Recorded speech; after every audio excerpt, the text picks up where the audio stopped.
Ok, merci. Donc moi je suis Clément Alain, je travaille à l'Institut de l'élevage. Je coordonne un peu les activités autour de l'élevage de précision. Et donc en gros il faut que je réponde à la question et l'éleveur dans tout ça. Je ne suis pas sociologue, donc je me suis beaucoup appuyé sur des travaux qu'on a fait en commun avec Nathalie Ostiou de l'UMR Métaphore, qui elle est vraiment spécialisée sur ces questions sociaux. Alors, quelques mots de contexte et d'état des lieux. On parle d'élevage de précision. Moi, je vais surtout parler d'élevage laitier, qui est mon domaine. Combien ça pèse, en gros? Aujourd'hui, on est environ 5000 éleveurs laitiers qui sont équipés de robots de traite en France. Et puis, on est sur des courbes de croissance qui ne sont pas exponentielles. En plus, avec l'année 2016, je pense que ça va un peu se tasser. Mais ça continue à augmenter. On a fait une enquête l'année dernière qui a montré qu'il y avait à peu près 30% des élevages laitiers qui étaient équipés de capteurs embarqués sur les animaux, donc soit pour suivre l'activité, la température, ce genre de choses. Un peu plus de 25% qui sont équipés de capteurs en bâtiment, soit des compteurs à lait, des caméras, des systèmes de ce genre ou de mesures de paramètres dans le bâtiment. Et puis, alors oui, avant de passer à ça, pardon. Il y a 70% quasiment des éleveurs laitiers qui sont équipés au moins d'un outil connecté. Je veux dire, soit un capteur, soit un robot, soit un capteur embarqué, un capteur fixe en bâtiment, quelque chose qui fournit des données en lien avec l'élevage. Et puis, la moitié, ils sont équipés aujourd'hui de smartphones.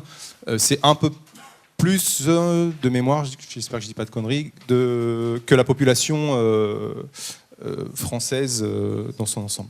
Donc les questions auxquelles je vais essayer de répondre, c'est pourquoi les éleveurs s'équipent, est-ce que ça les rend plus compétitifs économiquement, est-ce que ça leur permet de gagner en qualité de vie.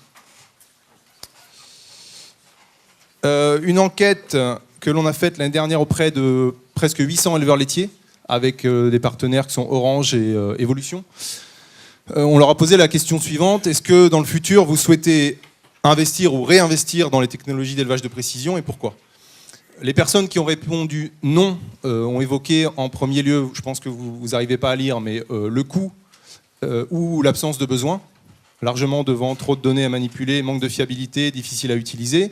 Et ceux qui souhaitaient investir, pour des raisons de confort de travail en premier lieu, du gain en technicité, confort de vie personnelle, et les histoires de gains économiques n'arrivaient qu'en 4e position, donc assez loin derrière. Voilà, donc le coût est le frein principal. Le gain en confort est la motivation principale. Donc, j'ai fait un peu comme dans la série Colombo, je vous ai donné les clés dès le départ. Et maintenant, je vais essayer de dérouler un peu tous ces aspects-là. Sur le confort de travail et l'organisation.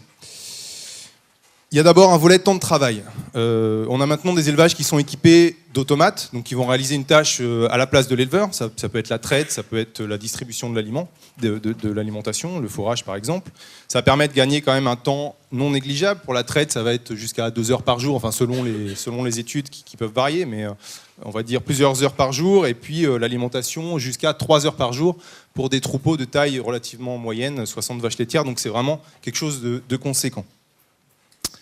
Il n'y a pas que... le temps, il peut être aussi gagné par la collecte de l'information. On a souvent l'impression que ça ne fait pas gagner de temps, mais finalement, aujourd'hui, l'information, elle est collectée de façon automatisée dans certains élevages. Le stockage est centralisé, le traitement est fait de façon automatisée et restitué de façon simple. Ça, avant, c'était l'éleveur qui le faisait, par ses observations. Il faisait son traitement dans sa tête, il le fait toujours, mais ça permet également de gagner du temps de ce point de vue-là.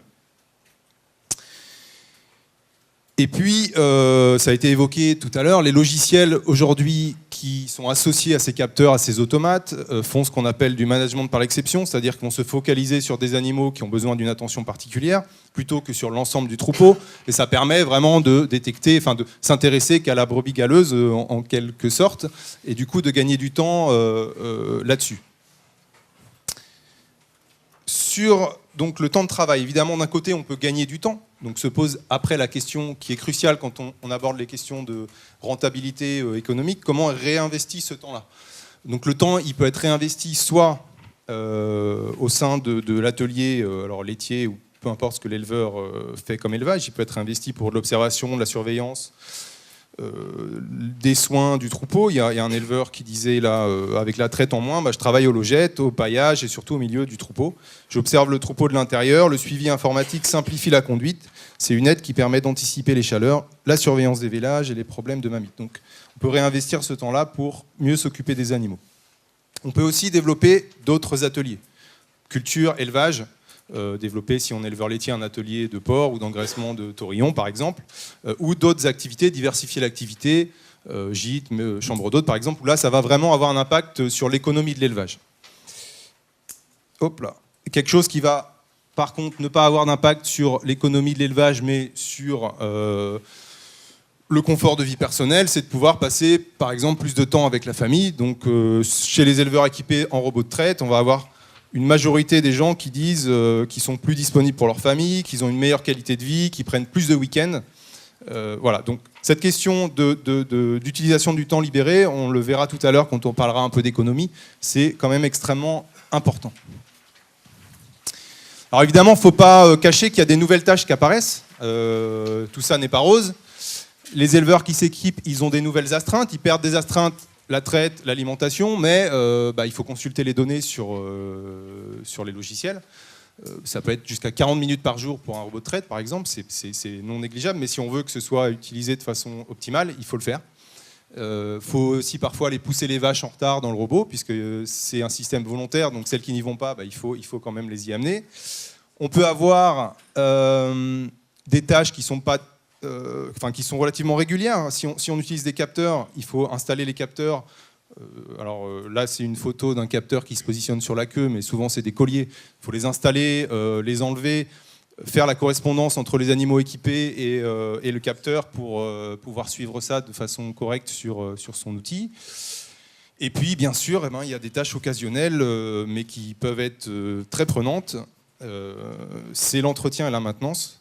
Sur les robots de traite, par exemple, mais sur n'importe quel autre type d'automatisme. Il y a des éleveurs qui sont capables de le faire eux-mêmes, c'est assez rare. La plupart du temps, ils le font faire, mais s'ils le font eux-mêmes, ça prend du temps. Comme quand on bricole sa voiture soi-même, c'est une tâche chronophage.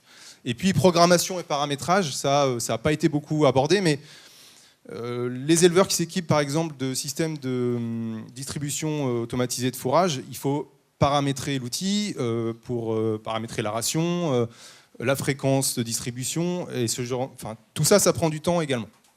Donc le temps de travail, il y a également des nouvelles tâches qui apparaissent, qu'il ne faut pas négliger, et qui sont souvent négligées dans les simulations, les estimations de gain de temps. Alors quelque chose qui apparaît quand on interroge les éleveurs, c'est qu'il y a une forte reconnaissance des éleveurs quand même dans le gain en souplesse d'organisation du travail. Il n'y a pas que le temps. Alors sur les robots de traite, ça c'est assez connu. Il y a une enquête qui a été faite par la Chambre régionale d'agriculture de Bretagne chez des éleveurs équipés de robots qui disaient, un tiers disait qu'ils n'avaient pas gagné en temps, mais qu'ils avaient gagné en souplesse de travail, c'est-à-dire qu'ils ont des horaires qui sont moins fixes pour la traite ou pour l'alimentation. Par contre, du coup, ils ont des horaires moins fixes, et puis les tâches qu'ils faisaient avant, au moment de la traite, comme l'observation, la surveillance des animaux, ils peuvent le faire à d'autres moments qu'ils choisissent eux. Donc ça, c'est un premier point. Un autre point qui est souvent cité, c'est aussi diminuer les interventions à des moments qui ne sont pas opportuns. Chez les éleveurs qui s'équipent d'un outil qui est le détecteur de vélage, c'est quelque chose qui revient tout le temps. Ils savent qu'ils vont être avertis par une alerte qui est extrêmement fiable. Et du coup, ils sont plus stressés par le fait de savoir si la vache est en train de véler ou pas. Ils ne se lèvent plus la nuit pour aller voir si ça se passe bien. Du coup, ça réduit ces interventions de nuit qui peuvent être pénibles. Et puis maintenant, il y a la possibilité, ça a été abordé, d'ailleurs j'ai repris, je fais un peu de pub pour Avitouch, il y a la possibilité de gérer à distance, alors soit de piloter, soit de surveiller. Pas besoin d'être sur l'élevage, on peut le faire à partir d'une tablette ou d'un smartphone. Je vous ai donné deux exemples qui, à mon avis, sont très différents. Donc c'est le système Avitouch, je ne vais pas revenir dessus, mais on peut suivre les paramètres d'ambiance du bâtiment, voir, si j'ai bien compris, les piloter également, agir dessus à distance. Et puis, donc ça, c'est, je ne sais pas si vous voyez d'où vous êtes, c'est une copie d'écran d'un système qu'on a installé chez un éleveur récemment pour une collaboration là, avec une entreprise qui fait des colliers GPS, qui permet de géolocaliser donc, les animaux. Donc vous voyez ici, c'est sur un système pastoral, hein, ce n'est pas une prairie simple. Il géolocaliser l'animal en temps réel, voir ses trajectoires, son activité, la distance parcourue, pour un éleveur qui... Alors là, j'ai pas mis cet exemple-là, mais il a eu récemment une vache qui a vélé, en plein milieu des bois. Et ben pour la retrouver, c'est quand même assez pratique d'avoir cet outil-là. Donc on a typiquement là une application en élevage extensif qui peut être vraiment intéressante. Alors ensuite vient la question de ce qu'on appelle la charge mentale. Ces outils d'élevage de précision, on considère qu'ils peuvent alléger le stress de l'éleveur en déléguant la détection et en anticipant les interventions. Par exemple, donc ça a été présenté ce matin avec le système Earth Navigator, en mesurant des aspects physio que l'éleveur n'est pas capable de voir à l'œil nu. On peut anticiper un certain nombre de choses, comme des problèmes sanitaires, par exemple, et donc traiter plus tôt. Il peut également se reposer sur des outils qui sont plus performants que lui. Si on parle de la détection des chaleurs, un vacher expérimenté, quand il détecte 50 à 55% des chaleurs, les colliers, eux, les activités-mètres, ils vont détecter entre 60 et... alors 99% c'est plutôt là pour la progestérone, l'utilisation de progestérone, mais on va aller jusqu'à 80% des chaleurs détectées. Qui peut se reposer là-dessus, et puis surtout il peut combiner avec ses propres observations pour sécuriser vraiment sa prise de décision. Alors on parle de charge mentale, un exemple typique c'est aujourd'hui les éleveurs qui veulent utiliser de la semence sexée pour inséminer leurs animaux. Ils ont besoin d'être sûrs qu'ils inséminent au bon moment, que ça correspond à une vraie chaleur. Et donc le fait de pouvoir sécuriser cette décision-là, c'est important pour eux. Évidemment, il y a l'aspect négatif des choses également, beaucoup d'informations à analyser, beaucoup d'informations qui sont générées par les capteurs. Donc quelle information est pertinente pour la prise de décision ? J'ai participé récemment à la restitution d'un projet européen qui intégrait des éleveurs, et l'éleveur qui intervenait disait « Nous, on n'est pas statisticiens, avoir plein de données, ça ne m'intéresse absolument pas. Donnez-moi simplement des informations clés, courtes et simples, et c'est ça que je veux utiliser. »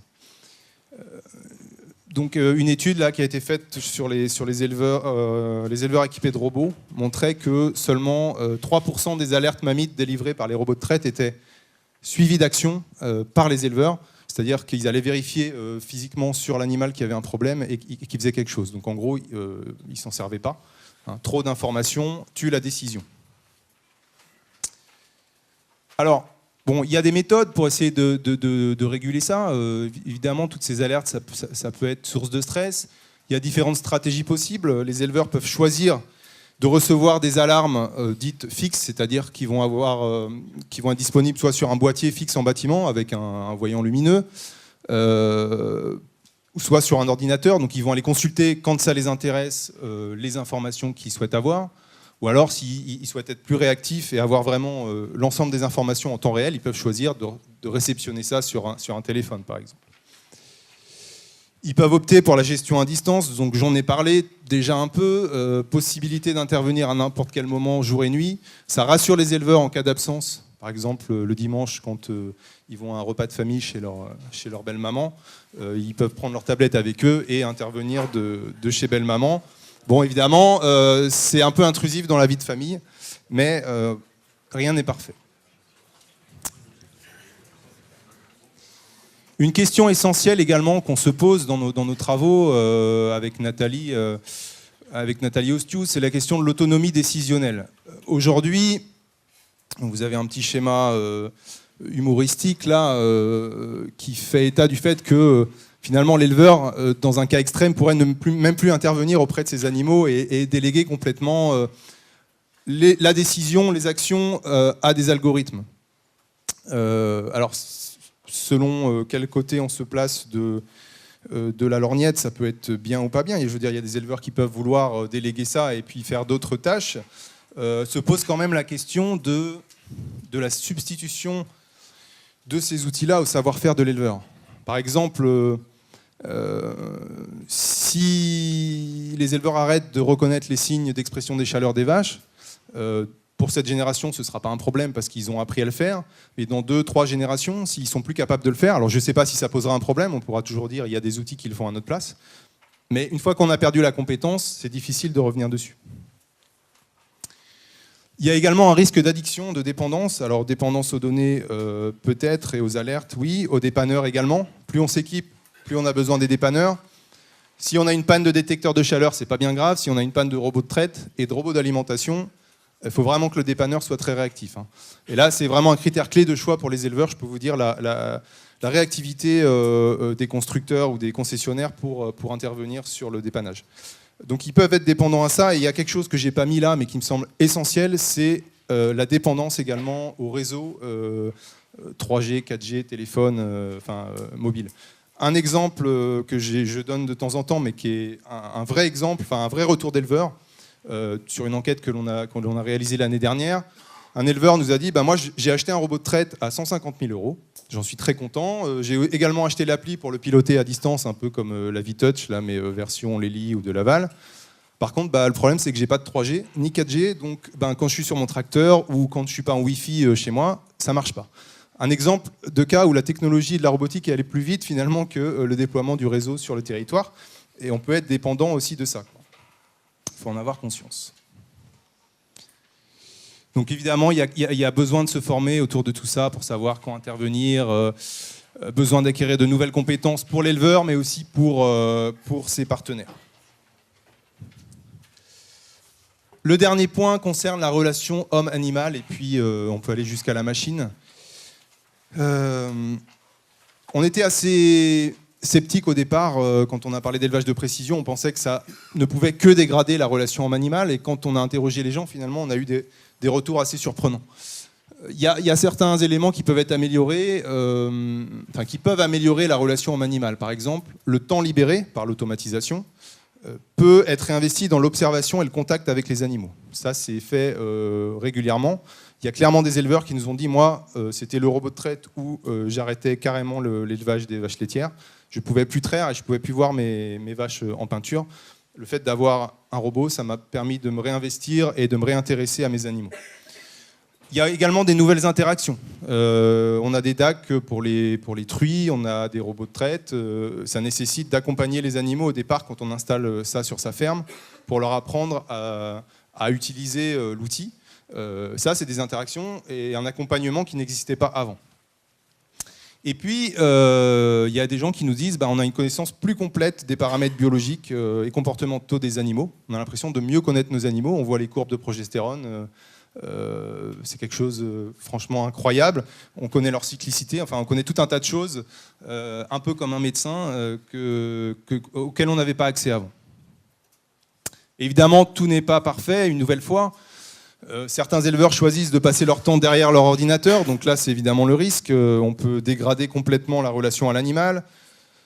On peut ne plus avoir que des interactions négatives. En quelque sorte, on a des alertes pour des animaux qu'on doit aller voir. Si à chaque fois qu'on va voir l'animal, c'est soit pour le parer, soit pour le vacciner, pour le traiter, enfin pour lui faire mal ou pour le stresser, en gros, on peut avoir une relation qui se dégrade. Et puis souvent, l'élevage de précision, c'est associé à un objectif de productivité maximum, à beaucoup d'animaux. Alors je ne veux pas du tout me focaliser sur l'élevage avicole, mais c'est vrai que parfois la présentation qui est faite de ces nouveaux outils n'est pas franchement vendeuse et ne met pas en avant la relation avec les animaux. Voilà, alors, ce que disent les éleveurs, des paroles d'éleveurs, on redevient éleveur en faisant plus de suivi et pas seulement la traite. En salle de traite, on avait affaire à des pies ou à des mamelles. Aujourd'hui, on a affaire à des vaches. Mais bon, après, il y a aussi des gens qui disent, c'est l'ordinateur qui dit si les animaux vont bien. Donc, c'est plus nous. Et puis, des gens qui doutent sur la capacité du système à prendre en compte la variabilité des animaux, alors qu'eux sont capables de prendre ça en compte, et notamment le comportement singulier de chaque animal. Alors, sur les impacts économiques, je n'ai pas la prétention en 3 minutes de vous donner une réponse très simple sur les impacts économiques de l'élevage de précision. Donc j'ai préféré focaliser sur les points à prendre en compte pour traiter de ces questions économiques. Le premier point, c'est évidemment l'intérêt économique de ces outils dépend complètement des pratiques d'utilisation que les éleveurs en ont.